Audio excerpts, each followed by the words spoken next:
बोलिए भोले बाबा की जय। चली घुमा दिए सोनाता क्रांति रिकॉर्डिंग स्टूडियो।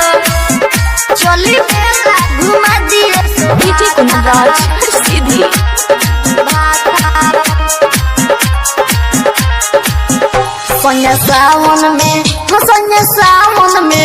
सोनिया सावन में किंदी साड़िया था। चोली मेला घुमा दिए शोभाता। सोनिया सावन में किंदी साड़िया था। चोली मेला घुमा दिए शोभाता। जलो बाबा को हमें चढ़ाए बटे मनवा में ये मोरा आशा। सोनिया सावन में किंदी साड़िया था। चोली मेला घुमा दिए शोभा था। सोनिया सावन में किंदी साड़िया था।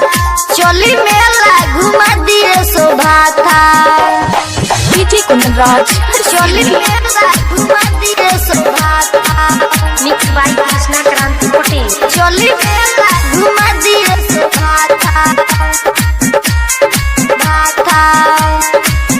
पूरा गौवा के लोग देखी जाता वे जी। चारू ओर खाली डीजे सुनाता वे जी।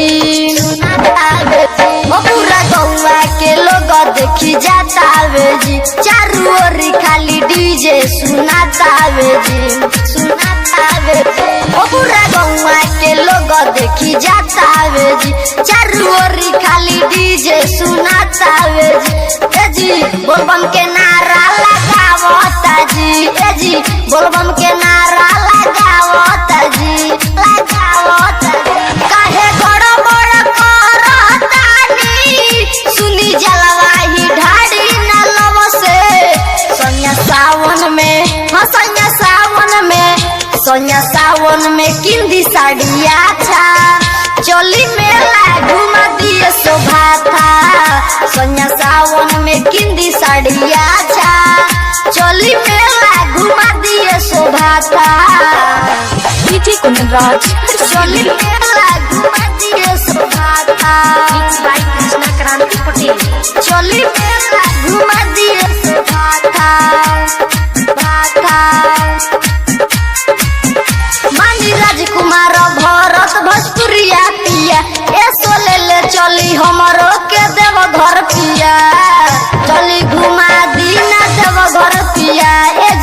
चली घुमा दीना देव घर पिया। चली घुमा दीना देव घर पिया। मानी भरत भोजपुरिया ही रौरा पिया। ऐसो काम करी रहुआ ही दोनों से पिया। चली घुमा दीना देव घर पिया। चली घुमा दीना देव घर पिया। गेरुआ साड़ी देवे खातिर कोही जाके ले आदि भेला ही से। सोनिया सावन में किंदी साड़िया था।